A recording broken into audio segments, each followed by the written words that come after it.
Hello YouTube, Sir Dragon X here, coming to you from my hometown of San Miguel de Allende. Today I'm going to address an issue that I had with one of my previous videos and also explain to you the difference between an FMM and a visa.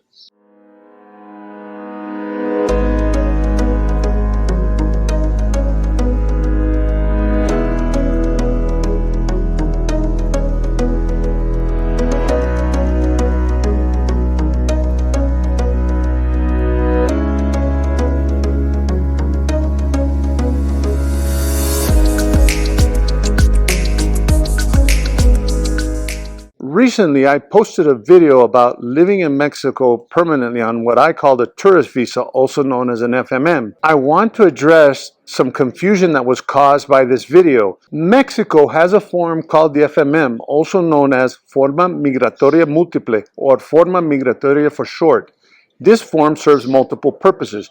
One of the purposes it serves is when you enter Mexico as a tourist, they use this form to give you a permit to enter the country for a set amount of days. There's actually a distinction between a visa and a permit, and this goes for most countries. A visa is a permission that you must obtain through a consulate that gives you permission to enter a country, kind of like a pre-approval.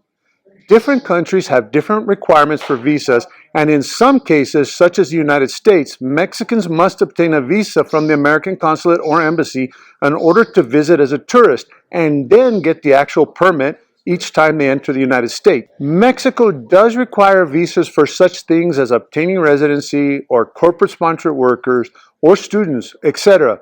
But as far as a tourist, a visa is not required. When you come here as a tourist, you just basically show up to the port of entry and request to enter the country as a tourist, and they issue a permit which is called an FMM. Now, if you do obtain a visa from the Mexican consulate for the special reasons that I mentioned, you must still present yourself to immigration when you enter, and you will receive an FMM, but it'll be marked differently than a tourist FMM. The FMM will also list the number of days that you are allowed to be in the country. The FMM is also used by temporary and permanent residents when exiting and entering the country. Immigration requires that they fill out this form in order to track their exits and entries. So, why did I call it a tourist visa and refer to it as a visa throughout my video?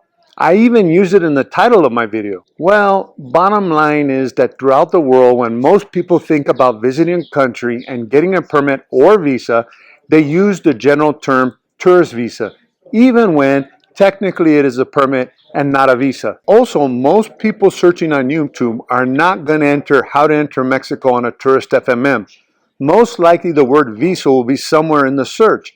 I used this general term, although not technically correct, in order to simplify the concept for the audience instead of extending the video to explain the FMM. Now, in hindsight, I feel I should have articulated better in my attempt to simplify things. I hope this clears things up. So, don't forget to subscribe and see you soon in my next video.